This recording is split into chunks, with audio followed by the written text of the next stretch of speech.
Live from the Midtown Arts Center in Eugene, this is the City Club of Eugene's February 2nd, 2024 program, The Arts Economy of Eugene. My name is Andrew Kallick, and I am City Club's president. It's my pleasure to extend a warm welcome to our speakers and to all of you joining us in person, online, or over the radio. For 3 decades, the City Club of Eugene has remained dedicated to its founding mission to build community vision through open inquiry. In accordance with our mission and purpose, we hope to connect people throughout our community and across generations, identities, experiences, and perspectives. You are invited this week and every week to join us in this effort, to share your wisdom, learn something new, and take active steps to make a difference in this city and region we all love. Of course, we cannot do this work alone, so a special thank you to our Platinum, Community, and Diamond sponsors. The Eugene Area Chamber of Commerce, serving as a catalytic leader in creating a vibrant and diverse economy that drives economic opportunity and well-being. Kaiser Permanente, which exists to provide high-quality, affordable healthcare services and to improve the health of our members and the communities we serve. More information at www.kp.org. The University of Oregon has helped Oregonians question critically, think logically, reason effectively, communicate clearly, act creatively, and live ethically since 1876. Get more information at uoregon.edu. Peace Health has been proud to serve Eugene, Lane County, and beyond as your hometown healthcare partner for more than 80 years. The Peace Health mission is to keep you and your family healthy. Learn more at peacehealth.org. Lane Community College transforms lives through learning. LCC provides comprehensive, accessible, high-quality educational opportunities that promote student success. For more information, visit lanecc.edu. The AARP of Oregon is a trusted and positive force for social change, using the experience and leadership of volunteer members to benefit all Oregonians as we age. More information at states.aarp.org/Oregon. And thank you to the City of Eugene and Lane County for their support as well. Whether you're joining us for the first time or you're a longtime listener, I invite you to support our work by becoming an individual member, a business or community sponsor, or to suggest an idea for an upcoming program. You can do all those things and more at cityclubofeugene.org. Your support and encouragement make these community conversations possible. And of course, City Club isn't just about conversation. It's about taking that conversation and translating it into action. And it's our hope that with informed understanding, you'll engage in the issues impacting our community, including today's subject, the economic impact of the arts in our area. In 2005, Eugene officially declared itself the world's greatest city for the arts. A few years later, recognizing that other cities might take umbrage at our boastful characterization, Eugene dialed it back to a great city for the arts, and of that there is no dispute. For generations, Eugene has been home to a thriving arts scene, one that not only makes our community more vibrant and livable, but also one that's an increasingly significant driver of economic opportunity and well-being. And so today we'll take a deep dive into the arts economy of Eugene with an expert panel of local leaders. Kelly Johnson, the Executive Director of the Arts and Business Alliance of Eugene, Josh Neckles, the Executive Director of the Eugene Ballet, and Carrie Westland, the President and CEO of Travel Lane County. Please join me in welcoming our speakers.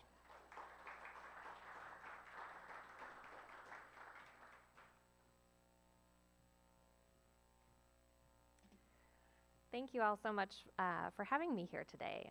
My name is Kelly Johnson, and I'm the Executive Director of the Arts and Business Alliance of Eugene. Here in Eugene, we have this amazing asset.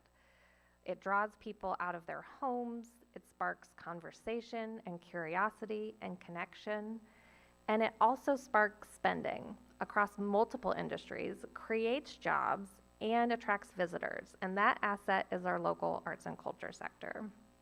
For over decades, Eugene has really invested in the people and spaces to create a community where arts and culture have thrived and are intertwined with the identity of our city.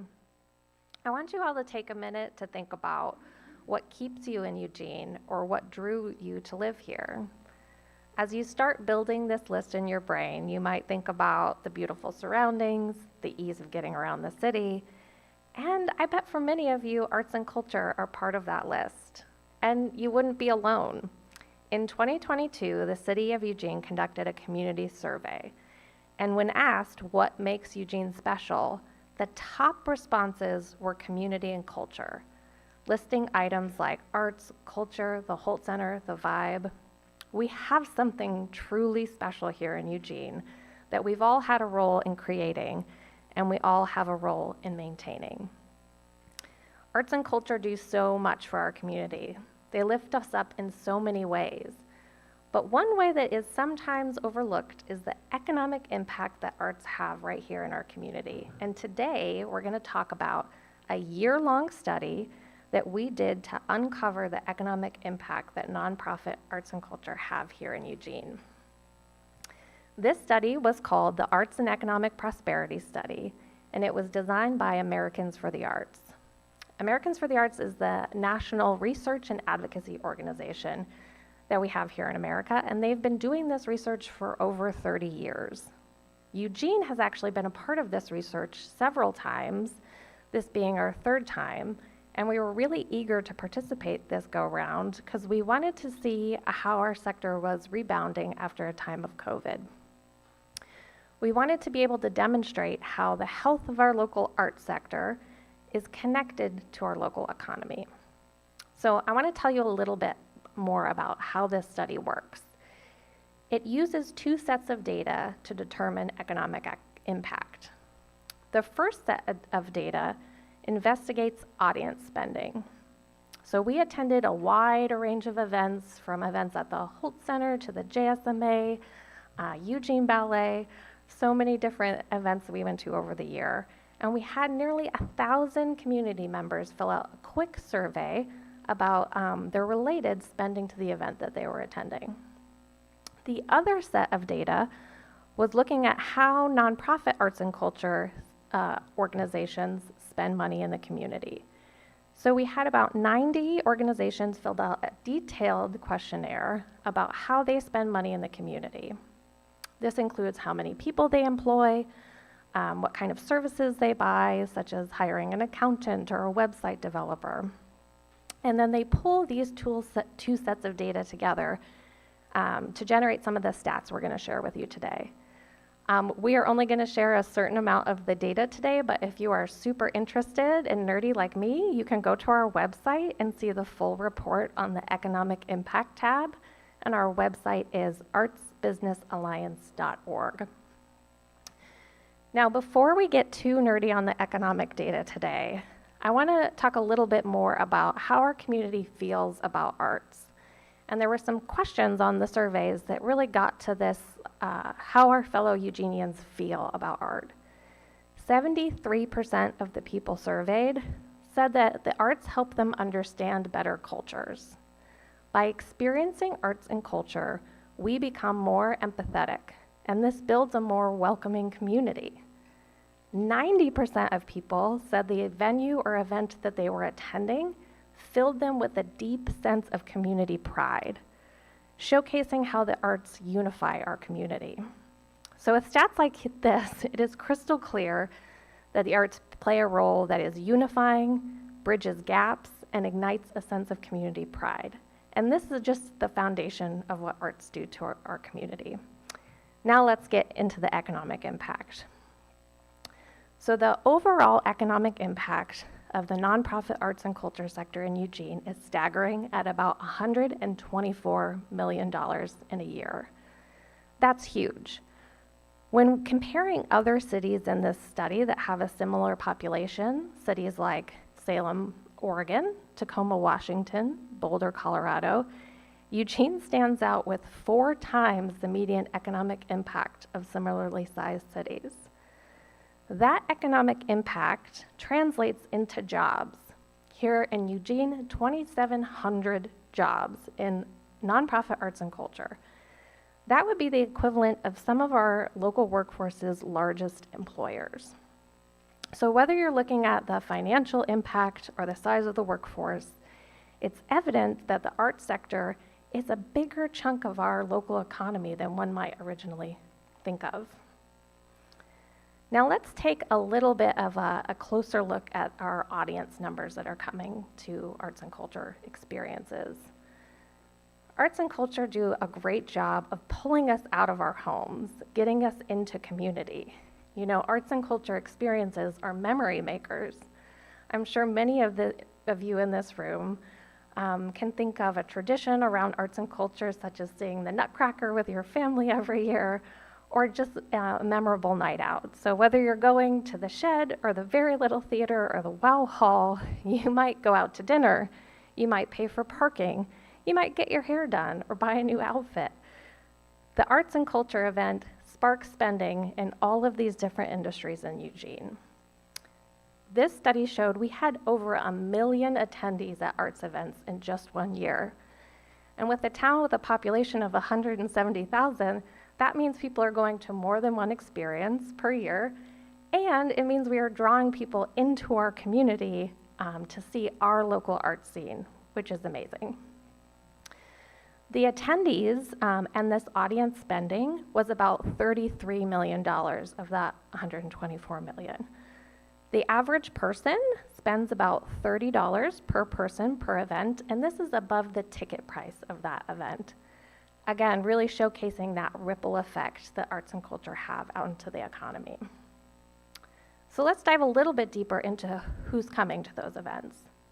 So of that over 1 million attendees at art events, about 975,000 were our local residents here in Lane County coming to those events. And that means that we are keeping money in our community. Our local residents didn't have to travel outside of Eugene to have a great arts experience. And that helps us retain discretionary dollars right here. When asked in the surveying what the attendees would have done if the art event wasn't in Eugene, nearly half said they would have gone to a different community. Not that they would have stayed home or done something else, they would have left our fair community and seen something somewhere else. So having this robust arts and culture sector helps us keep our local dollars local. Now let's look at the visitors. We had people also coming from outside of Lane County to Eugene because what we have here is so special. And this was about 150,000 attendees. And I think we all know those tourists spend a little bit more when they come to our community. That was about $70 per person per event and accounted for $10 million of that $33 million of audience spending. And what is also exciting about what we found out was that when we asked these people what the primary purpose of their trip was, 78% said the arts event they were attending was why they were here. They were not here for something else and added it on. They came here for the arts. And I have a very special expert to invite up to tell us a little bit more of this. We have Carrie Westland from Traveling County to talk a little bit more about how arts and culture impact our tourism industry.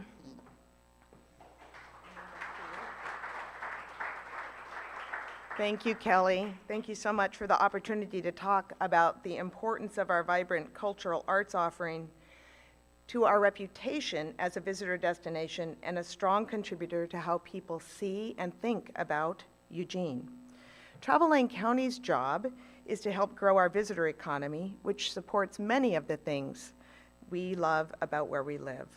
And that moniker of Eugene being a great city for the arts and outdoors is true. It is exactly how visitors see us. We who live here cherish, and sometimes we're even a little bit vexed by how many things there are to see and do here. It can be hard to choose between multiple options on a given day. We can also be a bit too humble about the quality of Eugene's cultural offerings. We are very well served by our cultural sector. The reality is that our iconic Cult Center for the Performing Arts, along with the Shed, Oregon Contemporary Theater, Very Little Theater, Cuthbert Amphitheater, and the McDonald Theater, amongst others, all draw visitors from outside of Lane County to their performances. Those visitors, as Kelly said, support our restaurants, retail, hotels, and other attractions and activities while they're here. They see Eugene as a vibrant cultural destination, and they come here to enjoy performances of all kinds. We often recognize our large summer festivals as visitor draws, but the nexus between the arts and our local tourism economy is especially critical during the winter months.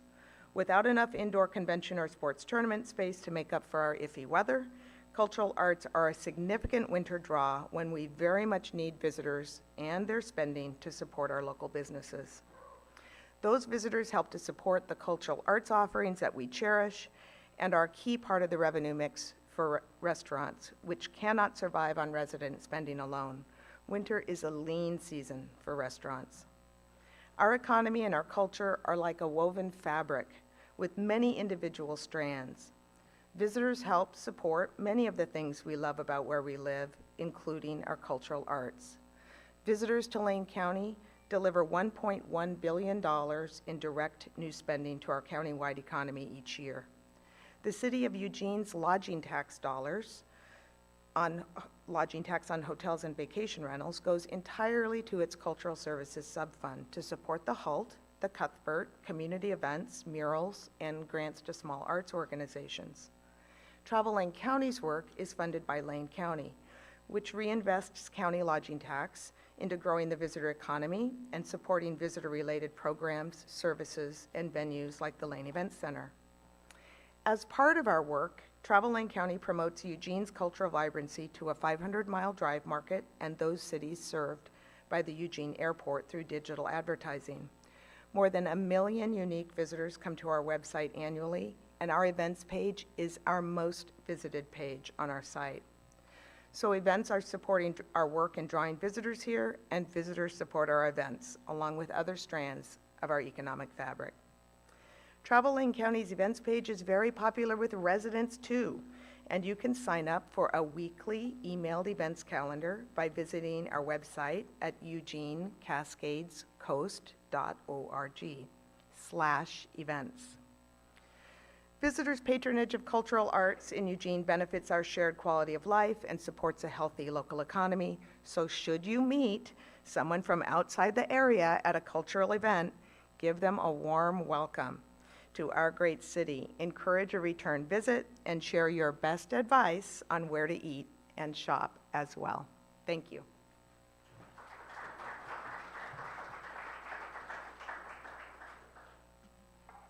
Thank you so much, Carrie. Now we're going to take a look at that last piece of information, and that was the spending by our local arts and culture nonprofits. Many people forget that nonprofits are businesses just like any other business. They employ people, they buy services, they spend money out in the economy. And here locally, that spending was $90 million in 1 year. And thinking back to that example of the similarly sized cities, this was 7 times the amount of similarly back out into our economy, which is just outstanding. And I've invited another special friend here today to take a deeper dive into how our local nonprofits impact our economy. So please welcome Josh Nichols, Executive Director of the Eugene Ballet.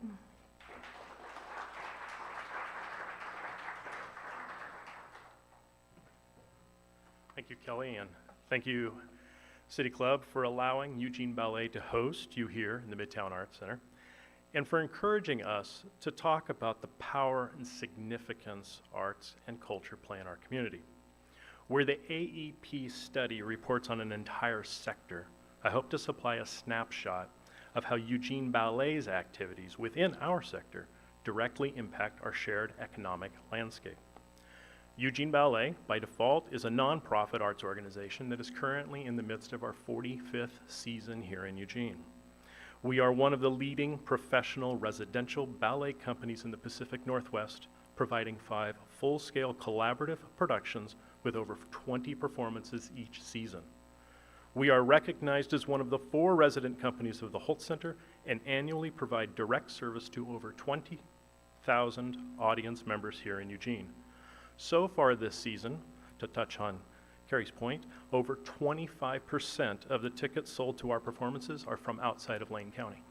25% of our audience comes from outside, other states, other communities, and comes here for our shows. So starting there, and using the figures provided by the AEP study, on average, those attending Eugene Ballet's performances at the Holt Center spend an added $800,000 a year in activities associated with their attendance. That is not tickets. That's $800,000 of daycare to go see the show, or new dresses to go see Gatsby, or going to the Gordon Tavern right before the show or after. How about the cost of those tickets, though? Where does that go? Well, the revenue Eugene Ballet receives from tickets sold to those performances make up only 25% of our annual operating income. And for next weekend's production of Gatsby, those tickets will only make up 41% of the direct costs necessary for that production. Keeping that in mind, our ticket buyers basically make 25%, they're 25% investors in our business. Eugene Ballet operates a year-round ballet academy. This week, we will have over 315 students cross through this studio that we're in today, take part in classes and programming designed for children as young as 3 and adults who may have passed that age 3, 4, 6 decades ago, but are still passionate about their appreciation for direct engagement in the arts. Those who take part in our academy program are 22% of the investors in Eugene Ballet's operating. The scenery and costumes that we use in our productions at the Holt Center are generally made here in Eugene. They are built to last. They are not built to throw away at the end of the production. And we store those pieces in a warehouse in Springfield or upstairs in our costume vault on the 4th floor. When we're not using those elements from our productions are available to rent by other companies. Local companies use them, companies across the state use them, and across the nation rent them. In fact, next month our Giselle set is headed to Gainesville, Florida, and some of our Capella costumes will be in Lafayette, Louisiana. And before we can use our own scenery for our new production of Peter Pan here in May, it will first travel up to a rental in Olympia, Washington. Our facilities here at the Midtown Arts Center also generate rental income. There are 8 distinct arts groups beyond the ballet that maintain their administrative offices in this building. Our studio spaces, like the one we're in today, as well as our conference rooms downstairs, are regularly rented out by other groups in our community. The combined direct investment of our production and facilities rentals amount to 6% of our annual operating budget, bringing our earned revenue 55%. Contributed income, as you can guess, makes up or tries to make up the other 45%. Over the last couple of years and in direct response to the pandemic, our sector experienced a spike in government support, which can come from the Oregon Arts Commission, the National Endowment for the Arts, or the Oregon Cultural Trust. Last year, that spike amounted to 11% of Eugene Ballet's operating income. This year, all government support will amount to less than 1%. Foundations make up 17% of our contributed income and include both local family foundations as well as larger regional and national foundations. Corporate support comes in a variety of forms, including in-kind services as well as direct cash sponsorships, and makes up about 5%. And then there are those individuals and families in our community, like yourselves, who invest in Eugene Ballet above and beyond the price of a ticket to a performance or the cost of tuition in our academy. Those key investors make up the remaining 13% of our annual income. That's the facts, but as Kelly said earlier, how does that impact the economy? Well, during the past 5 years, over 44% of Eugene Ballet's revenue has come from outside Lane County. 44% of Eugene Ballet's revenue has come from outside Lane County. In dollars, that translates to Eugene Ballet's operations bringing close to $6.7 million into our local economy. In that same period of time, only 22%, or $2.9 million, of our expenses left the county. Nearly $6 million went directly to our neighbors, friends, family, and colleagues in the form of payroll and payment for services. Eugene Ballet's personnel expenses are 51% of our budget every year. Last year, we employed 63 dancers, faculty, crew, and staff, plus engaged close to 100 local artists, craftspersons, musicians, and designers to create, perform, educate, and inspire through the art of dance. Another $9.4 million was spent as we used services of local vendors, suppliers, and professionals. That's Jerry's, that's MG & White, that's Partnered Solutions, That's all of these businesses right here in town. Experiences that include performances at the Holt Center, inside the Wildish, plus engagement opportunities outside on the pavilion or dance classes here at the Midtown Arts Center are all supported by this activity. In fact, this Midtown Arts Center is another direct example of the impact Eugene Ballet has had on the community. 5 years ago, this location was a parking lot with a house that accommodated the residence of 3 people. Today, the Midtown Arts Center is the 30,000 square foot commercial anchor of a multi-use development project that includes 40 residential units. Some of our neighbors are in the room with us today. This project was conceived through a shared vision between Eugene Ballet and the developer of the condos that the arts are central to the vibrancy of a living community. Eugene Ballet's direct investment of $6.8 million into the Midtown was critical to the success and completion of the construction, which took nearly 2 years to complete and resulted in the creation of 100 jobs during construction and has continued to provide space for new jobs at all 8 of those resident arts organizations in this building. The added housing and artistic energy inside the Midtown has resulted in increased activity in the neighborhoods surrounding the center. The apartments and housing directly south have all received upgrades. The commercial spaces to the west also experienced remodeling investments. And perhaps most noticeable is the seating expansions at our 2 closest eateries, Toshi's Ramen and the Pint Pot, which I hope some of you are enjoying today. This facility helps Eugene Ballet attract professional dancers from around the world and brings them together here in Eugene, not just for one performance, but to live here, to work full-time, to start families of their own. Over the past 5 years, 4 of our dancers have bought their first homes here in Eugene. And like many of us here in this room, they came to Eugene for the art and have since used that art to invest in Eugene. Eugene Ballet is your ballet, not just because we have Eugene in the title, but because, like you, we are invested in the shared success of this economy. Our high-quality performances and experiences bring artistic recognition and financial resources to Eugene, expanding the city's influence as a great place to live, work, play, and learn. Thank you for your time today.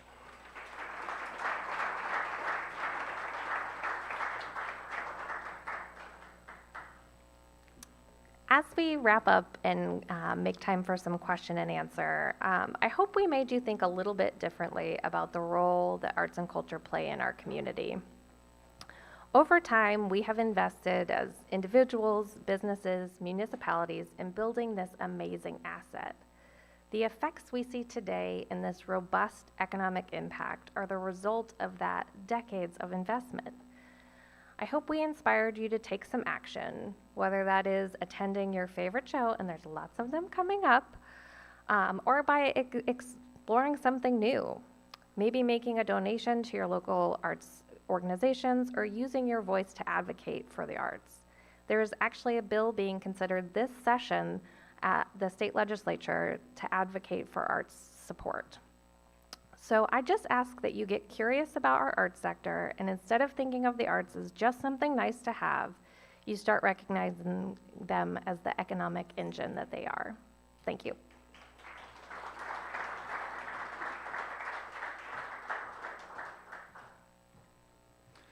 Thank you all so much. We'll have information about that bill on the City Club website if you're interested in checking it out yourself. And for those of you listening in today, Josh is not kidding when he says that this is a magnificent building and an active space. As we walk down the hallway to our studio space today, there are people practicing their craft right next to us. So in the break that we'll have now before question and answer, we'll do a little calisthenics in here and see if we can get ourselves in shape as well. Before we begin our Q&A, though, I'd like to thank the business and in-kind sponsors whose support helps make City Club possible. Thank you to our gold sponsors, Network Charter School, Hirschner Hunter LLC, and Evans Elder Brown and Subert. Thank you also to our in-kind sponsors, KRVM 91.9 Radio, Alpha IT, Dotson's Photography, and Kid Sports. Also a special thank you to our award-winning public radio station, KLCC FM 89.7, for airing City Club programs Monday nights at 7 p.m. For those listening at home or the car right now, your household is one of several thousand tuning into City Club on KLCC, and we love that you are here. You can also find all recent City Club programs archived on KLCC, as well as on our YouTube channel and as podcasts. We'll take a brief break before returning for question and answer with our panelists. Thank you.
Welcome back to the City Club of Eugene and our program on the arts economy of Eugene. We are now moving to question and answer with a special first questioner today. It's Deb Mayer from Wow Hall. Deb.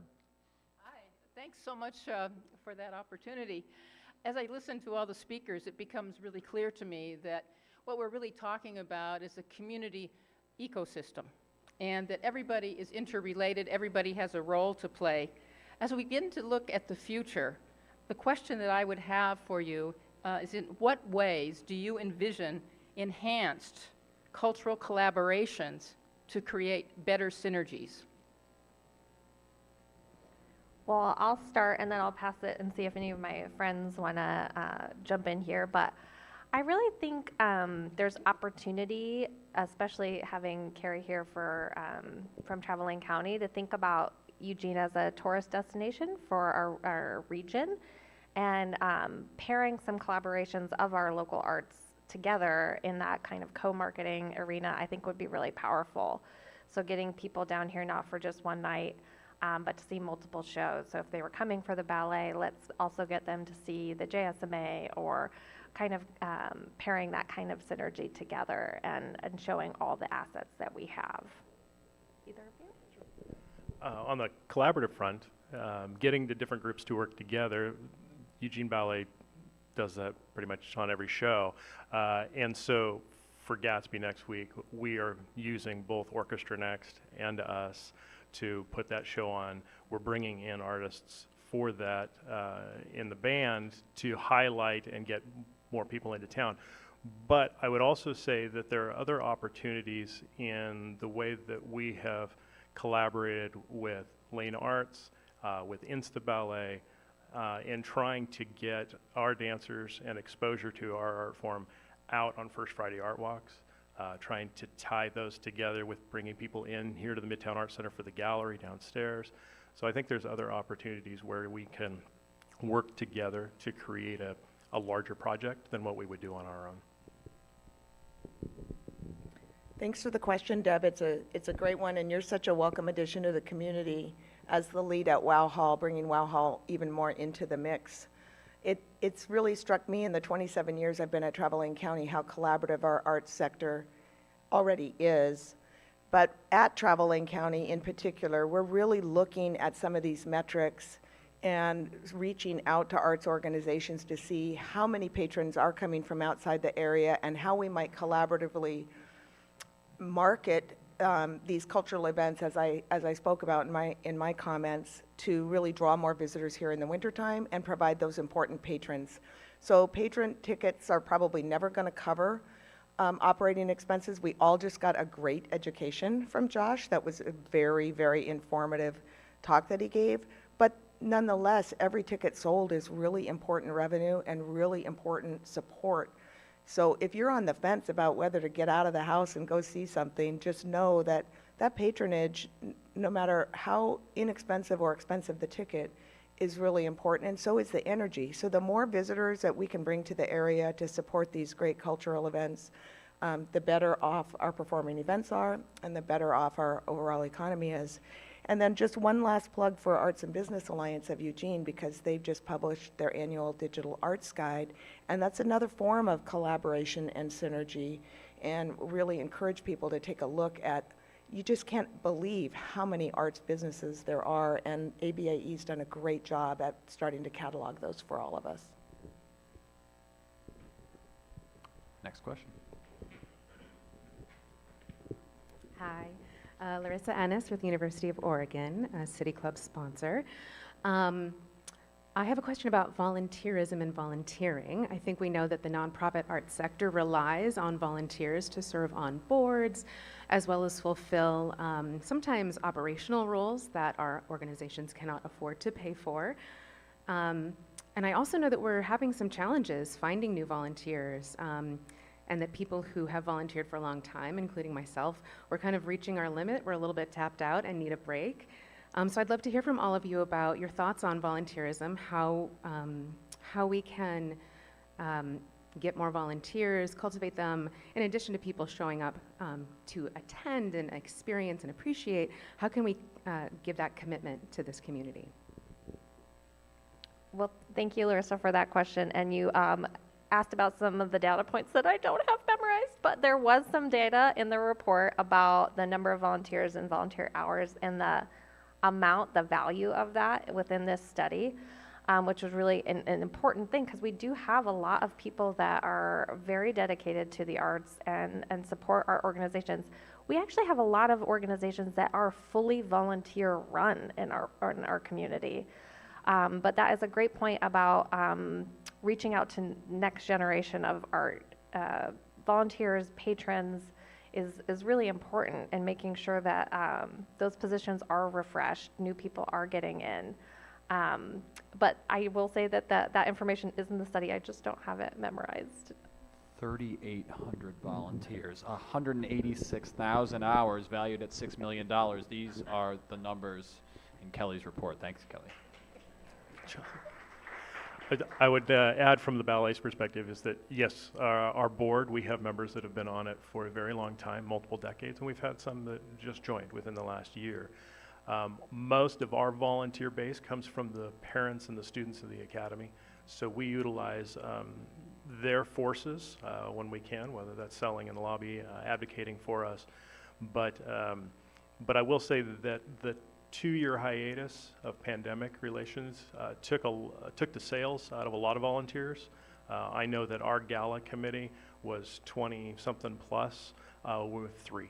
You know, it's just the way that getting people back, getting them back involved, and getting out to experience the shows and becoming interested in the activities of those organizations is usually that first step. And then it is, how can I help? How can I be part? How can I support in ways that go beyond the ticket cost, go beyond donations?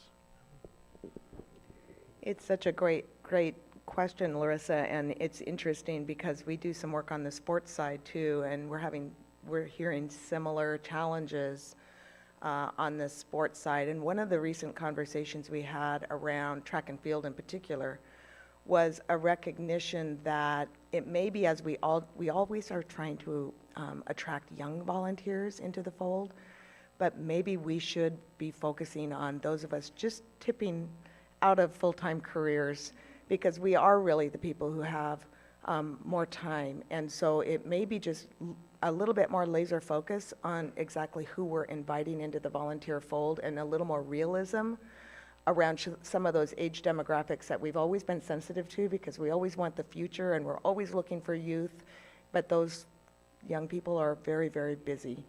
And so maybe it's just being real and looking more towards the middle-aged folks to come into the fold. So 2 related points. One is every high school kid in town has to do community service time to graduate. So grab those kids. Pardon? Yes, and the other thing is, in terms of collaborating across themes and ideas, South Eugene High School is doing Peter and the Starcatcher next month, a prequel to Peter Pan. Somebody should be talking about the other guy's stuff coming up. Maybe recruit, well, those stage kids, they don't have any time. There's hardly time to sleep. Okay, but I have a question. You mentioned a bill in the 35-day session, so you can't, given all the conflict we hear about all the time, I need to know what's in that bill, basically, and if I like it, whose number do I call? Whose email? Let's not that go without saying. Well, I have a little bit of information, and I know Josh is really involved in as well, so he can provide more. But so it's House Bill 4124, and there are 3 segments to this bill. So the first segment of the bill is around capital construction projects for arts and culture institutions around the state. Usually these projects get funded pretty easily, and most of them did not last session, including a project at our very own Very Little Theater. So if this passes, that money would be coming to Very Little Theater. The second part of this bill is support for some anchor institutions around the state. They've identified 7 anchor institutions that they believe are really important and vital to our whole state ecosystem in the arts. And so there's a portion of the bill that would give funding directly to them. This would include the Oregon Shakespeare Festival down in Ashland. And then the part of the bill I am most excited about, not to have favorites, is $13 million grant funds that would be managed by the Cultural Trust that would go out to arts and culture organizations around the state in a very similar way that they went out during COVID for relief. And I think in Lane County, we had one of the highest percentages of funding that came here because we have so much here. So that would do such big work at supporting our local arts here. I don't know that there's so much to add, Kelly. You got it all. But I will say that the capital construction portion of this is something that is a vetted process that's done through the Cultural Advocacy Coalition of Oregon. They examine countless different capital construction projects, and that's what it's all about. You're sitting in one of them right here. The Midtown Arts Center was one that was funded through this program, and it is something that it fully vetted, usually passes. And the importance of passing it is the next session of the other projects that are in the wings. If this one doesn't pass, then there really isn't any motivation or security for those other projects around the state to be looking forward to. So that portion of this bill really needs to pass.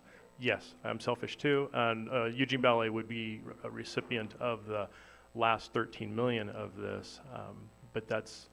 And as far as who to contact, it's all on there. The key people in Eugene would be Fahey and Holvey. Those would be the two that would represent us strongest or have the most say on the bill today. But every legislator in town, if you've got their phone number, they need to know about it and need to be reminded that it's important to you. Hi, yeah, Kitty Piercy, City Club member. I guess, first of all, I'll just say, once a mayor, always a mayor. So, love the arts and very proud of Eugene. But what that made me think about is we're never here by ourselves. And so you've told us about the impact on our city, which I'm happy to hear, and it's doing so well. But I'd also like to know how that success of our city helps the cities around us and what it does for art and culture and economy in the surrounding communities. So one thing I would, I guess, say for that is that we do have a very vibrant regional sector as well. This study included 20 different cities throughout Oregon that all did individual studies of their areas, including Florence for the first time. So they have their own study to show their economic impact, which is really great. It's the first time we've had another city in the region participate. And so it's really, the Oregon Arts Commission did a really great job of recruiting cities to do this study. So I don't know so much about beyond Florence, other regional cities that have this information, but it's really great to have high participation in 20 cities throughout Oregon, because then that also gives us a great statewide picture. So it was really great that the Oregon Arts Commission got more and more cities to participate. Personally, I would love, this study is done about every 5 years. Next time we go around, I would really love it if we could expand and do Eugene and Springfield and include Springfield in it, because I think there's a lot going on over there, and it would be great to see us as more of a region. I would say the other markers of how this is affecting or how this impacts the regions around us is looking at the developments that happen within the arts in our rural communities that surround us. The Cottage Theater received funding from the same program through the last session, and they've had a major expansion. Look at the impact that it had in the architecture of North Eugene High School in getting their new theater. Hopefully it dries out soon, they can start using it. But you know, the impacts that you see in the communities around us and how the energy of the arts here in Eugene doesn't stay in Eugene. The people that work at the Cottage Theater, they also work for people in town. We share resources. When we were looking for props for this weekend, we were calling all of our different theater groups looking for different tables, different couches to fit our production. And they, by proxy, get to bring their kids up here or get to bring their students or their actors up. And so there's an exchange that nurtures the development of those and builds up their industries as well. I guess I would just add that our brand positioning of Eugene Cascades and Coast is a perfect example of how Eugene benefits surrounding communities. So back in 2008, 2009, we did 13 months of work all around Lane County because we're responsible to market all of Lane County as a destination. And that Eugene Cascades and Coast branding came out of those conversations from one end of the county to the other, even Springfield. And it pinches a little bit for civic pride, but it speaks directly to Mayor Piercy's question about really the leverage that Eugene provides to our regional economy. And we have these incredible assets in all of our small communities. We're so blessed because all these communities have very distinct identities. They're not just all the same as each other, and they each have really vibrant cultural offerings. Some might be more on the humanities side, some more on the performance side, some more on the history side, but they're present all around us. And I live in Veneta. I mean, we're all over the place, right? And moving through this city. I think the point about Springfield is well taken. There's some real cultural vibrance right across the freeway, and we kind of look at the metro area as a combined economy. But for the purposes of this particular study, it was more of a city focus. Great question.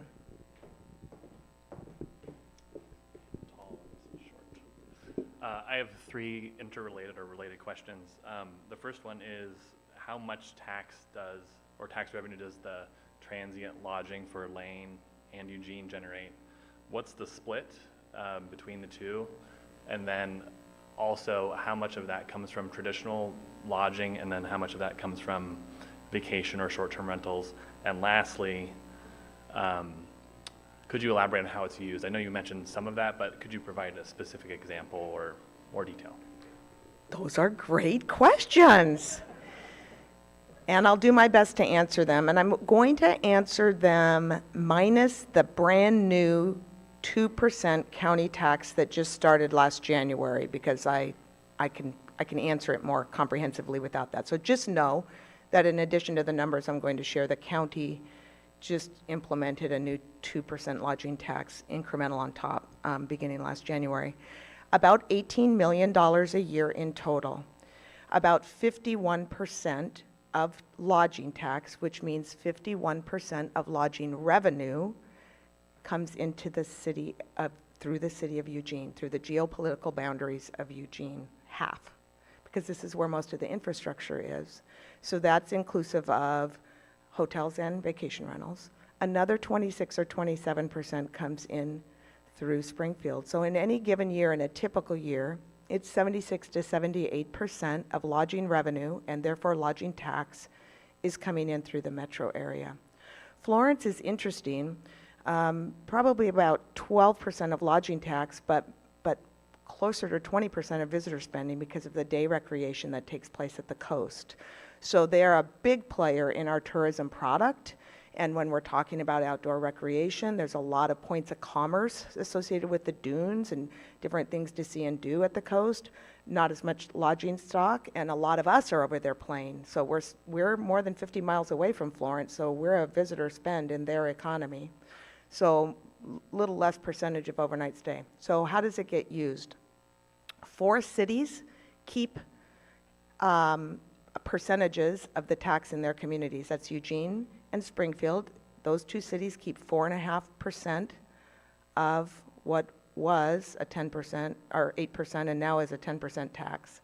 Cottage Grove and Florence keep 4 points, and the rest goes to the county. So the county has an 8% tax, and then in those 4 cities, the tax is a little bit higher because they've created their own increments, and the county has gifted them part of its share. So the city of Eugene puts 100% of lodging tax into cultural services. So visitors are helping us support these cultural icons that we love. So go visitors, they're helping us. The more visitor spending, more people coming in to stay in our lodging in Eugene, the more dollars go into the cultural services sub-fund. The other 3 cities are a split, and things got grandfathered in 2003. Each of those cities, I'm just going to use very general, probably put about half of lodging tax into their general fund. They support venues like in Florence, the Florence Event Center. They support their chambers of commerce. The county's funding, 2.1 points comes to us. They have a 3-point visitor services fund, and we get 2.1 points of tax. So the better job we do at helping grow the economy, the more money we get to reinvest in that process. They support the Lane County History Museum. They give some money back out to rural communities, and they have some funds that go into economic development that are project-specific funds. There is some money that goes to Lane County Parks off the top, and then the new 2 points that are not included in the 18 million, they're going to be on top of that, will be used to fund infrastructure development. So that's where this whole M Stadium or indoor track and tournament facility or Lane County master plan, all of that, yet to be determined exactly what happens with that revenue. But when you are hearing about the stadium and you're hearing about 35 million in lodging tax, it's that new 2 points. We're kind of holding out for winter investment. It's, you know, it's the big debate right now for all of us and how to invest that money in the best way possible. Sorry for the long answer. Oh, thank you. Thank you. You might have heard that the University of Oregon is entering the Big Ten Conference, and as a result, folks in Columbus, Ohio, Ann Arbor, Michigan, Madison, Wisconsin, they might find themselves in Eugene. And I'm wondering how you're thinking about that as an opportunity to make sure that someone goes to the ballet after basketball or whatever the case might be, and how you get some crossover appeal between the athletics and the arts. Well, I can tell you from the ballet's perspective, we avoid the football game weekend completely. So hopefully they stay a second week or come a weekend early, but or we have to pivot. And when we do pivot, and we will next year for our November show, we move off the Saturday. And so there is a very distinct possibility of doing co-branding, of bringing them in to see the November show, not yet to be named, but to be there on Friday night to see the show, go to the game on Saturday, or go to the game on Saturday and see our second show on Sunday. So we split our weekends when we're in football season. I can't do anything about basketball because the schedule doesn't come out early enough. But yeah, otherwise we try to avoid the football weekends.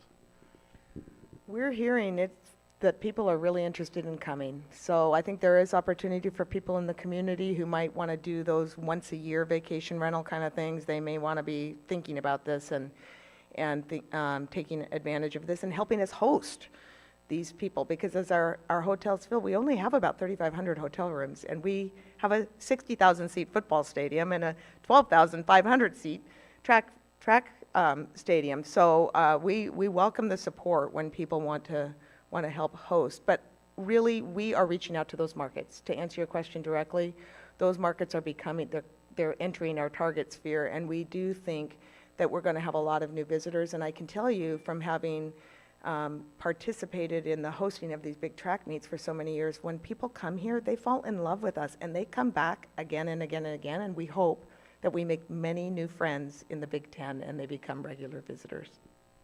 Thank you. Last question. Joel Corin, City Club. If you had a magic wand and unlimited money, what new events would you add to Eugene's mix?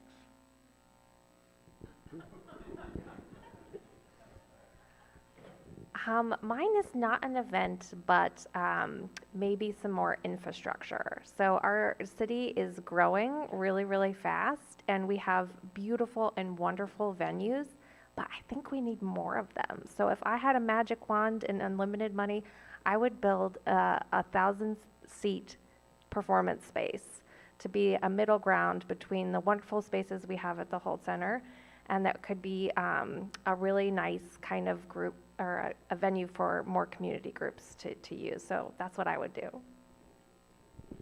If I was looking beyond the ballet and looking at it holistically, the city, one of the events that I think could absolutely happen if we had the magic wand unlimited would be putting together an entertainment fest, a music fest, alongside the summer events that come on through here. Alton Baker Park could be set up and Cuthbert could be utilized, and we could have a different Oregon artist every night and really do a celebration of the music and the art that's created here in Eugene. I'd go for anything that helps us create more demand in winter. We have quite a trough in the visitor economy, and that's my world. And we need things to protect us from the weather that we can catalyze to bring more people into the community. So whether it's convention space, it's sports tournament space, it's performing arts space, it's flexible space, that would be at the very top of my list. Fantastic. Fantastic place to end. That's all the time we have for questions today. Please join me in thanking our panelists.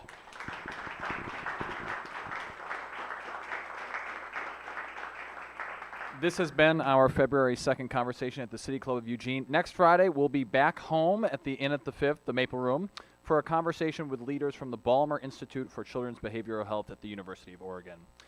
This coming week, there's all sorts of opportunities for civic engagement, from the start of the legislative session in Salem, which we talked about today, to meetings for the 4J School Board Wednesday night, County Commission meetings Tuesday and Wednesday. So get out there and make your voice heard. See you all next week.